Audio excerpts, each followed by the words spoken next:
I want to thank you for joining me. We're here to look at Canvas new quizzes, talk about some differences between old quizzes and new quizzes, and talk about some pedagogy and some integration of new quizzes and where we might be able to use this. Also wanted to look at some resources that are out there, some things that might be helpful as you dive in and take a look. Before we get into the tool and all that, just want to kind of give an overarching message that obviously we know that the majority of our testing is taking place in a standardized form in ExamSoft, and we're not here to overtake that at all. New quizzes is just another tool in the toolbox. In my brain, from a pedagogy standpoint, I see new quizzes as a formative instruction type assessment, allowing you to, ask a couple extra questions or finding that gap of learning that your class might have and developing a couple questions that can be put in a module or, they can do on their own in a hybrid type form or whatever that might be. So we're still going to have normal exams and normal assessments and all that stuff's not going anywhere. But see this is more of a laid back type way to test our knowledge and things like that. Um, it's also a really good teaching opportunity, and we'll get into that outside of just kind of testing content, right? We know that we're trying to make our students successful test takers, right? So there's some good opportunities here where there's some overlap for some NCLEX style questions and talking about the question and the question stems and distractors and all that stuff that goes in to being a test taker. So we'll get into some of that here today too as well. Okay. So let me start by sharing my screen. You should see my Canvas dashboard with all of our courses. You'll see that I have a bunch of tabs up top. So we'll kind of jump into a couple of these as we make our way through. Know that along with the recording, you will get these resources in an email so that you can return to these pages and look. And similarly with a lot of the other things we talk about, because it's embedded in Canvas. Um, it's universal, right? So there's a lot of resources out there. There's a lot of guides. There's things that are in-house. There's things from other universities. There's PDFs. There's videos. There's websites. There's stuff everywhere. So kind of find what fits for you. But I was able to identify some good stuff for us to look at here today. Um, so let's jump into kind of a course and what that might look like. Um, Knowing that, again, we're looking at new quizzes. That is something important to think of when you talk about looking for guides or looking for how-to type stuff. The old quizzes, right? And then the new quizzes. Um, the Canvas Instructure kind of platform gave universities a option of kind of their timetable for implementation, right? So you'll see some things that are a little bit older on new quizzes because that university started with new quizzes sooner than we are, or vice versa. You might be visiting another university's site, or maybe be even involved with another university in some sense, and they're still using some of the old quiz stuff. But know that officially, everything for this is kind of jet set here coming up in spring, both Widener and Canvas wise. So we want to kind of concentrate on being successful on the new side, and know that when you go into old quizzes, Canvas has done a really good job to just, there's a button there and I'll show you that where you can just take an old quiz and just move it to new quizzes. So we're able to kind of just move that stuff over. So if you've spent some time in quizzes already, you won't have to lose that stuff. So that's really good. Okay. So we'll dive into some of that as well. So let me get into a course here. I'm just going to jump into my freshman seminar course. You'll notice that we land obviously on our nursing template here, realizing that the template comes to you designed pushing a module focus, right? And we know that we're trying to embed things in our modules and kind of make that a one-stop shop for our learning. So some of these navigation pieces on the left-hand side come to you unpublished. So for today's purposes, because we're talking about quizzes is one of those things that comes not visible to students inside of your delivered course at the beginning of the semester. Okay. So if you're going to be utilizing quizzes, two ways to handle it, right? You can come down to settings, and we've seen this with other tools and other things we've talked about. Come down to settings, come up here to your navigation tab, find your quizzes, and you can either drag it up there or hit your three dots and hit enable, and it will jump up there. Make sure that you come down and hit save on that page. That'll take away this eyeball, right? And that now takes that link back into the student view, and students can click right on quizzes, right? The other alternative is how we're using some of these other items like files and things like that. And that's actually coming into modules and embedding the quiz inside of the module, right? So if you're here and you're talking about, in this case, your study skills and learning styles, and you had a couple questions that you wanted to ask about different learning styles, or maybe there's a self-assessment that students can take to kind of develop their own learning style, and they're thinking, that way, you can always come up to that module, hit your plus. Remember, we default to assignments, so we just want to find quiz, and then you'll find a list of your quizzes there, right? So as you develop those materials and those things, two ways for them to be delivered to your students, either embedding that menu item so that students can actually click right on quizzes, or coming here and putting in module. We might say, well, which one's better? Should we do both? What does that look like? In my opinion, I think both is perfectly fine. I would not do the modules, right? Because we know that our learners are very much learning from week to week or section to section or module to module.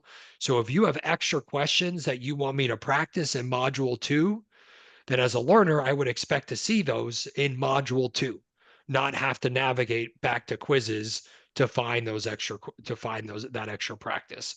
So just kind of think about that from a learner sense, right? Again, from that one-stop shop sense. If you're giving an introduction, you have a PowerPoint or a video you want them to view, there's a couple other things you want them to look at. Maybe there's an assignment they need to submit, and maybe there's 5 or 6 questions that are there for extra practice. Put those questions inside of the module as well, so the students can navigate to them within that space. So just kind of keep that in mind. Okay. Um, Again, publishing can always be a tricky, but make sure you're published at both levels, both the module top level and the individual assignment or individual piece inside of that. So just kind of keep that in mind as you make your way through. Okay. Let's spend a little bit of time here in quizzes itself. So again, I'm just clicking on quizzes on the left-hand side, knowing again in this course that it's visible to me, but not necessarily visible to your students. Okay, and you kind of land on this page. You have a great search bar up at the top, but as you can see, if your page isn't very robust, no real reason to search, you can see everything right there in front of you. The top layer of this isn't necessarily as mirrored as the file structure, right? So you're not necessarily making a folder here or saying, questions on this or quizzes for module 5 or anything like that. You just have a linear view of your quizzes, and you'll see you'll have 2 separate icons here. One of these is the classic quizzes, which is just the regular rocket ship, not filled in. And then your sample new quizzes is just your blue rocket ship filled in. So you'll know that when you come up here and create, you can kind of come into both of those pieces. So this page is pretty straightforward, right? Where you have our yellow button right up the top where we can create a quiz. And then you also have your 3 dots. We'll spend a little bit of time here in 3 dots when I talk about some of the question banks, but that's kind of the top layer of the question banks. If you have something from a publisher or you're creating something to share with another course or something like that, you have the ability to kind of enter the question bank level there. So know that's under your 3 dots. Okay. I'm going to jump into new quizzes, knowing that we will spend a little bit of time comparing these 2 pieces. I think that the University of Minnesota did a really good job. Was it here? Yeah. So here on the University of Minnesota site, they have a quick link of Canvas new quizzes versus old quizzes comparison chart. So you're thinking, okay, well, new quizzes, what's so great about it? Right? So you can come in here, you can see here's the classic quizzes, and then here's the new quizzes, noting that a lot of the functions are pretty similar. Coming from the duplicating side, you weren't necessarily able to do that. So that's a nice function if you're just kind of have a quiz and you just want to change a couple questions or something like that. In the classic quizzes, there was no ability to just duplicate the quiz. You had to start over from scratch. So in new quizzes, you can do that. So that's great. You can go in and you can use this in test format, not in new quizzes. None of us are in tests, so that does not really pertain to us and instructors. So that's not really too huge there. One of the other features for here is the print version within the new quizzes. So you can come in and you can actually print out a copy, right? If you need a paper copy of it, or maybe you want a paper copy in front of you as the students are engaging within the class, whatever that might be. In the old quizzes, you would just do your print screen, right? And you would just get the jacked up browser version, kind of real narrow, all that. But in the new quizzes, we can kind of come out in PDF and get that there. Okay. And just some other things, really better test bank, and we'll talk a little bit about that. So you'll see some upgraded features in the test bank, and then some upgraded features as far as question types. And again, these are things that when you talk about the nursing curriculum and getting students prepared for NCLEX, some of those can really help. The hotspots there, the ordering's now there, the categorizations there, so kind of separating and putting things in categories. Some of those do overlap. So know that some of that stuff is there. And the stimulus slash passage part is there. And that's just when you think about that, my mind goes back to K-12, right? When you think about an old standardized reading test and you're reading a passage and then you're answering the questions next to that.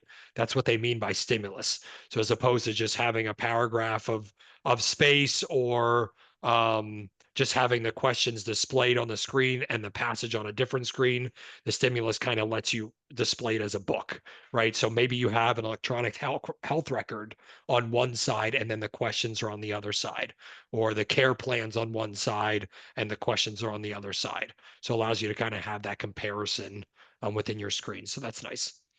So some other features there, you can spend some time making your way through kind of comparing those things.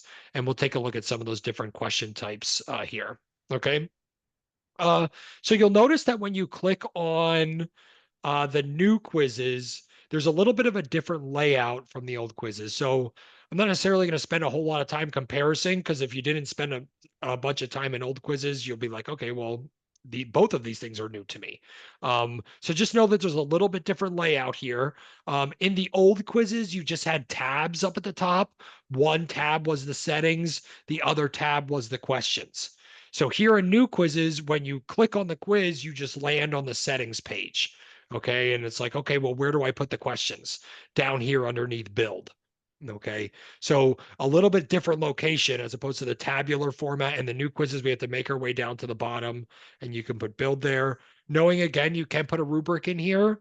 So maybe that rubric links out to the essentials, or links out to the number of questions right, or identifying the errors in something, whatever that might be. So a bunch of different cases you could talk about there. If you want to think about that a little bit more outside the box, just reach out. We can always explore that a little bit more. Um, know that you do have your feature here of don't count towards your final grade. Um, I would encourage you to use that, especially in those courses where we're waiting for 75 to be achieved at the end. Um, and if this is used as something that's more of a formative assessment, you're not necessarily using it as a grade or in the grade book, but you still want it to be graded with some feedback, right? You want the students to know their point value or how they did. So we can still have scoring and all of those things. It just won't necessarily count towards the grade. So make sure you check that box there. The rest of this is very similar to everything else.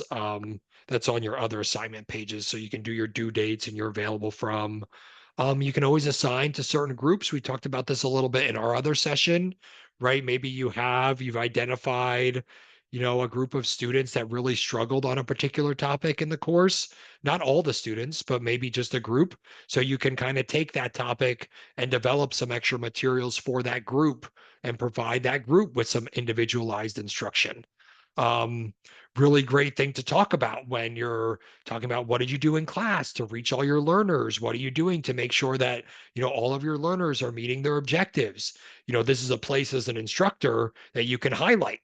You identified some learners within the space that struggled on this concept. So you developed some extra materials for that particular group of learners, right? So you're leveling your instruction and you're individualizing that instruction for those learners. So a great thing to highlight in an RPT packet or on evals and as you're discussing your own goals as an educator.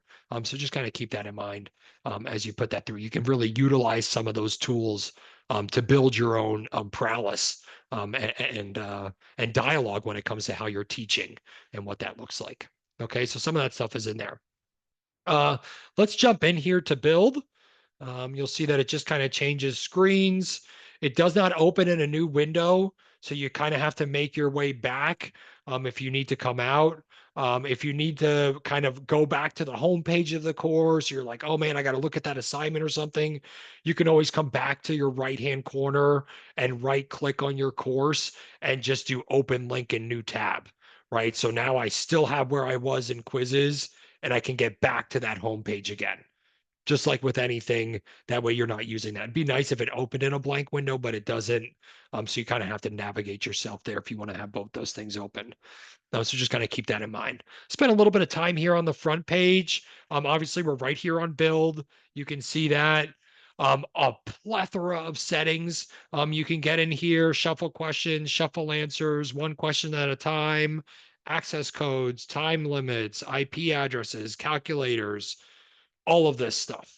Allow multiple attempts. Really love that too, right? When we think about formative assessment, it's not necessarily only informing you, it's also informing the students of their learning and allowing them to kind of close those gaps on their own. So let them take the quiz 3 times. It doesn't count towards their final grade. So you can allow multiple attempts. It's think outside of the box here as opposed to, our rote formative instruction or summative instruction as you're sitting in alumni and everyone's on ExamSoft. You really have the ability to be a little bit more creative here within this environment. Okay, so kind of look at that um, and some of the settings inside of there. You also have the ability to moderate. This would be the page you could visit if you wanted to give someone another chance. You wanted to go in and change their score. You wanted to go in and see if they actually did it. You wanted to go in and give them extra time. So the accommodations is in here and all of that. This is not speaking to ExamSoft. So the accommodations that you have submitted to ExamSoft with your students for extra time are not in here. Um, I I would always encourage you to adhere to accommodations and testing. You can certainly use your own professional judgment when it comes to something that's a little bit more relaxed like this, a couple practice questions, things like that. And maybe it's not even timed, right? So you don't even necessarily have to worry about time and a half. Maybe it's not even timed. You're allowing your learners, free time to kind of make their way through their learning there. So that's always good too. You have the reports up at the top. Obviously, this starts to become a little bit more robust as students are taking it, but you have your student analysis, your outcomes analysis, and your quiz and item analysis, exactly how they sound, right? You can go by quiz and item within each one. Your outcomes are linked to outcomes in, in the course. This is something that we have not developed. Now we're sitting here, where are we? We are in October of 2025. Outcomes is on the horizon. It's coming. Um, so right now we're not necessarily sitting here, but you can think about outcomes as just linking back to essentials and linking back to our objectives. So it gives us an opportunity to say, okay, here's this assignment, or here's this piece of learning, and it links back to this essential, or it links back to this piece of or this objective, right? So it kind of lets you build out that linking a little bit from a learning level. And you can also do that from a quiz level as well, right? So maybe you develop a couple questions on module 6. What were the outcomes or what were the essentials that link back to module 6? You can link that to the quiz items and you can start to generate some data about how you're meeting those outcomes or not meeting those outcomes in a numerical fashion, right? So you can really dive deep there within those pieces.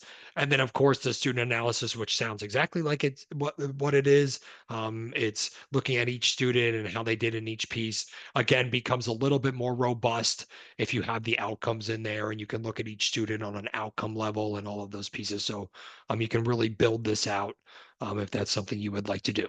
And again, if you're at a little bit of a different level and you want to dive a little bit deeper into this, just reach out. We can always do that and look at that space. That's always good too.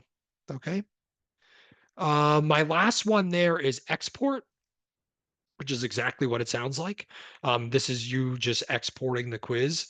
You can take this and do a quick one for setting to a new LMS, or this is not where we saw our printing of the quiz or anything like that.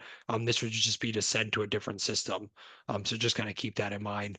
Don't really have a lot of use of that, but that tab is there. Okay. Let's jump back here to build because this is where the meat and potatoes are. When you talk about kind of making the quiz and what it looks like, you have your left-hand side here, which just collapse and uncollapse, a place for you to change the title and the instructions for the quiz, the number of points for the quiz. So not a whole bunch there on the left-hand side. You'll see up at the top a place to put in an item bank or to set your outcomes. We talked a little bit about outcomes, and we'll talk a little bit about item banks here in a minute. Okay. You also have your three dots top right, which give you a little bit more. You can see you can get right into SpeedGrader. Your export content is your same export tab here. So they're just double dipping in your menu there. And then your manage item banks is that same manage item banks from the top level of quizzes where you can go and kind of make these different folders or different things from different publishers or different chapters. And we'll look at that here in a second. I have a resource from Evolve up here that I'm going to show you guys. Okay, but let's spend a little bit of time here on this page so you can just take a look. Pretty straightforward. This kind of reminds me of the Qualtrics layout, right? You're not going up top to hit new item or anything like that. The plus sign is underneath the question itself, so it kind of goes down in a descending fashion there. When you hit your plus, you can see here's all of your content that we can have, all of the different question types that we have within this space. You can imagine all of the different ways that we can use this. One of the great pieces, like we talked about, is the hotspot. When you think about the next gen stuff and maybe identifying something within a picture or identifying something on a chart or whatever that might look like. Another one I'd like to identify is ordering.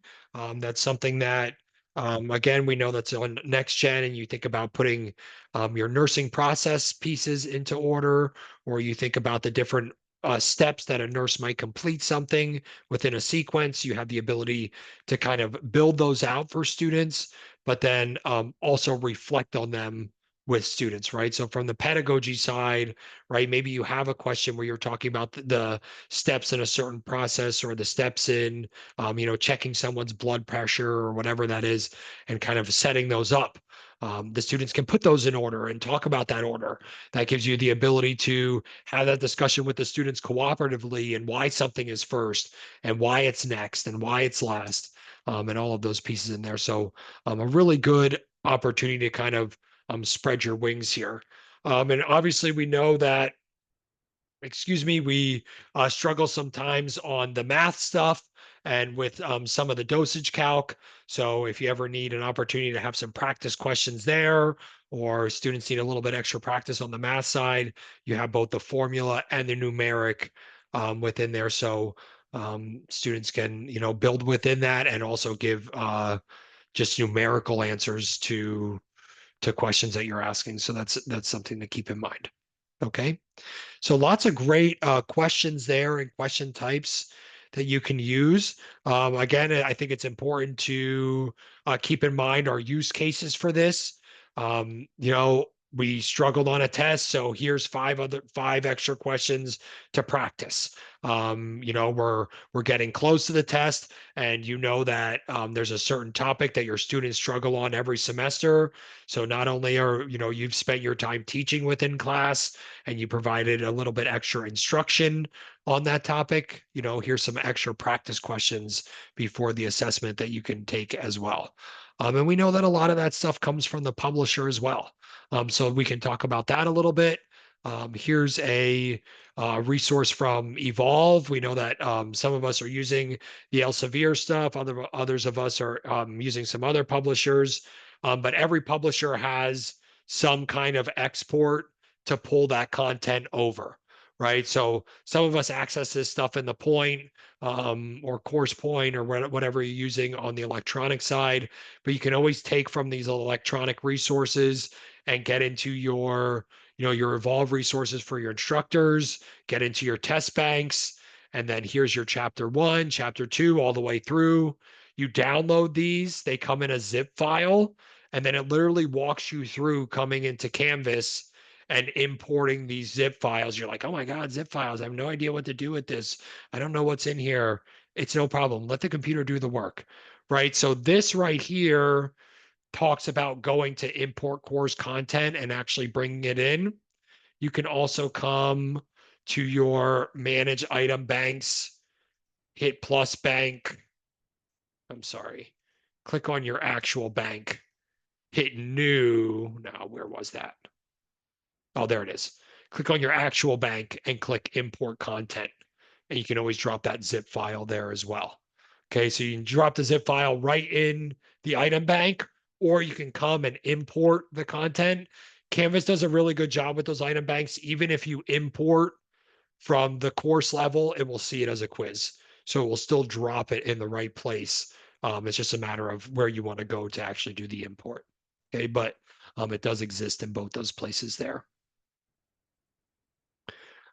Jump back here to just the front of the new page. Again, hitting your plus icon to do this. I'm just going to jump into probably the one that we would mainly use because we think about everything we do, and it really comes down to Andrew, answering. Yeah, Andrews, I'm Mira. sorry. I had a Go ahead. question. I didn't want you to move on yet.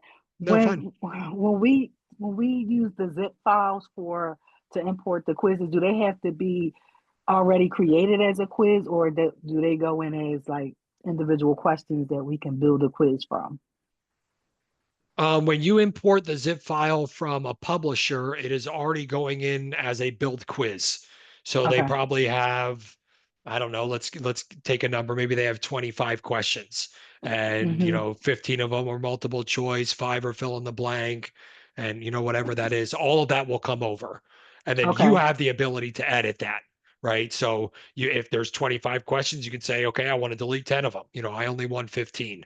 Or I really like this question, but I want to change this distractor, or I want to change this answer choice, or maybe it's a med calc question and you want to change the numbers and change the calculation for the students. You have the ability to do all that after the import.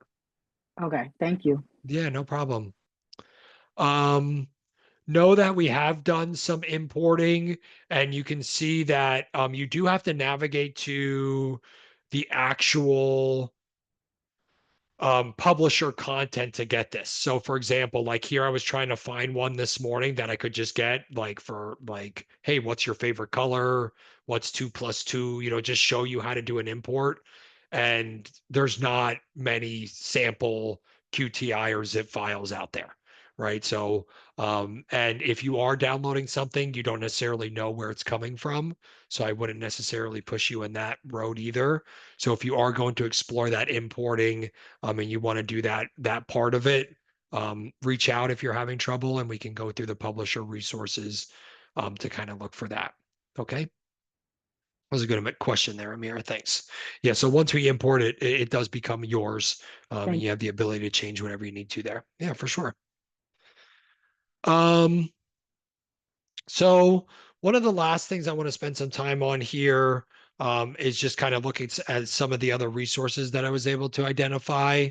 Um, when you come in and you kind of get your toes wet, you'll see some of these pieces and some of the different question types. Knowing again that you have all the flexibility that you're used to on these question types as far as, putting different feedback, adding answers, adding reflection, deleting things, shuffling choices, varying answers by points, all of those different things. Linking back to outcomes, all of that stuff. So I think as we get a little bit deeper into the outcomes and things like that, we can explore that a little bit more, but know that it can get very robust here. And you get a lot of data from it, which is not only nice from the teaching side, but really nice from the student side, from an accountability standpoint. So that's really good. All right. So one of the first things here is just the straight up Canvas site that talks about new quizzes and what it looks like. They have some videos here, very short videos and things that we talked about today as far as, moderating the quizzes and viewing reports and the results and things like that. So know that you can spend a lot of time in here. You can also just jump to specific sections within this space, and all of that. The one thing that is limited within this space, and we're used to this, within Canvas, is that when you are creating, you don't necessarily get the full um, rich content editor, which is really the fancy version for the toolbar, right? So you're not necessarily having the ability in the question title to do all of the pieces that you see within the question stem, right? So the stem's really nice. You could drop a picture in here, you could drop a video, you can bold, you can italic, all of those pieces.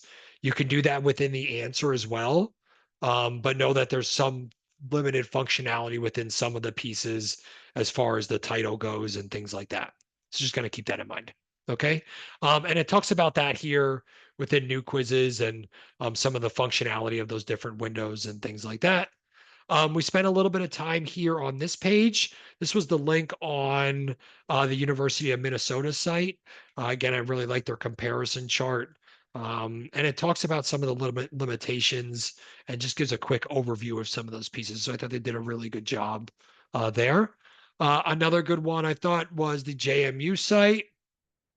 So you can come here, and it talks about the new quizzes. But a good feature here is what we talked about in the beginning. If you have some of those classic quizzes and you want to be able to move them over to the new format, you can come right here to your classes, and it talks about how to migrate those and gives you a little bit of insight there. So if you have to spend a little bit of time doing that, know that that stuff is there as well. And then it points out your icons that we talked about here, what your new quizzes and your old quizzes look like, and things like that. Uh, we also have some resources inside of TLT. So I'm just here on my Widener, I'm searching TLT. That puts me on teaching and learning. And you'll see here on the TLT site, here's your Canvas new quizzes. And you can click on this. There are Yeah, it looks like they do have some trainings coming up here in November. There's one coming up on Friday, and then there's one next week on Wednesday. You see they have a couple different topics, so you can always join those. And then there's our timeline for transitioning to the new quizzes.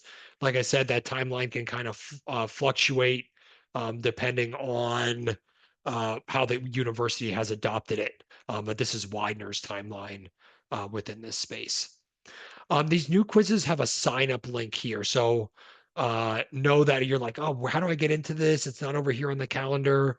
So if you are going to come here, just click on your sign up link up top and it just takes you to a separate office form. And you can jump into some of these sessions. They got a bunch of them here in November, bunch in December as we kind of wind down, and then in January as you kind of get started, knowing that in spring semester we'll only have new quizzes. So if you want to have a little bit more detail, and you're like, hey, let's hear what they have to say about it. You're sitting around over winter break. There's a couple sessions there that you can jump into. Okay. And then the other piece here is just this Evolve document.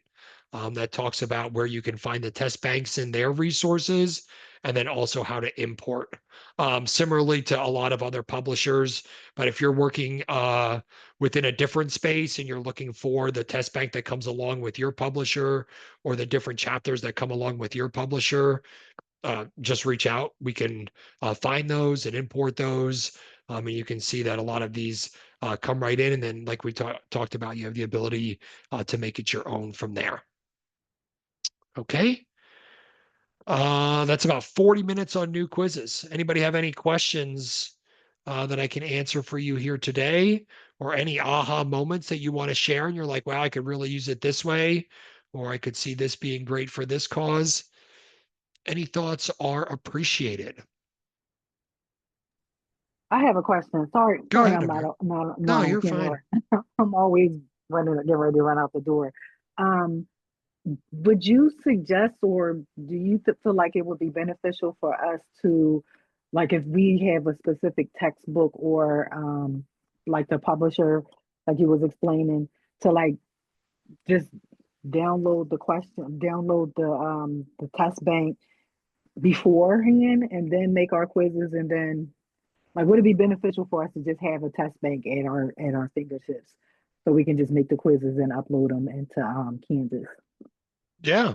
Yeah, I don't see any. I mean, if that's a resource that you intend to use with your students, then I think Yeah. that's great. I know that a lot of us are maybe using more of the whole test bank and more of the Hmm. whole quiz opportunities within some of the course point stuff, right? So Hmm. like you're like, hey, you need to do all of these questions, but it's a great place to again, if you identify a gap, or your students struggle on a certain topic, it's a great place Hmm. to say, okay, it gives me 50 questions, but I'm going to use these five, or I'm going to use these six, and really spend some time talking with the students about what these questions are asking, how they should be reading them, how they're answering them. And maybe Hmm. that's an in-class activity, and maybe that's part of the students doing them together. And again, I see this as more of a cooperative activity than I do of a more structured quizzing opportunity. Hmm. Allowing the students to learn from each other and having a conversation in class can really help you, fill in some of those gaps for them. Okay. Yeah, Thank you. absolutely. Deb, you're muted. Because I use quizzes because I do question of the month for my people. Can I share? Yeah, please.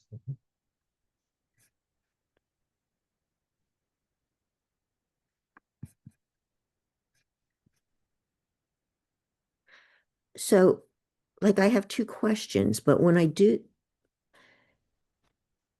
so the multiple choice they get right or they get wrong, but then I ask their rationale. Yeah. How come this says incomplete over here? Because I gave them their points for their rationale and I updated it. How come this says incomplete? Can I fix that? Why does that say incomplete?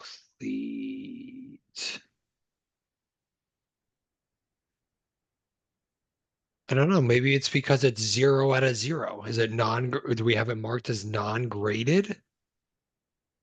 Like in the settings of the quiz itself? I don't know. See, because it's 2 out of 2 points. Yeah, it's 2 out of 2 points there. I'm looking at the grade above it. So that's what's making, see, it says assessment, then it says grade 0, 0. So maybe that's why it's seeing it as incomplete. I don't know. Is that in your It's in my Canvas. It's my in in my your adjunct. adjunct? Yeah. Yeah. Send me that URL, that whole thing, your whole grade book URL for Heather Braun. So I can get back to this same place and let's explore that incomplete for you. Okay. Because you're right, that should be marked as complete on your side so that you can get a view in the grade book seeing that they're complete. Why? Well, yeah. Why is it saying incomplete? So I would agree with you. So let's see Right. what's going on there. Yeah, because I just I give away t-shirts. Yeah. Well, and again, that's the outside of points.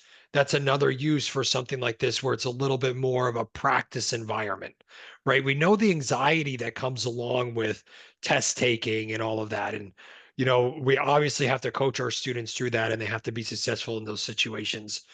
but you have the opportunity to be a little bit more relaxed here with the same kind of questions and the same kind of opportunities. So an incomplete complete is perfectly fine for a categorization of when someone's done with this, right? It doesn't have to be points or an A or a B or anything like that. It's just, hey, you did it or you didn't do it.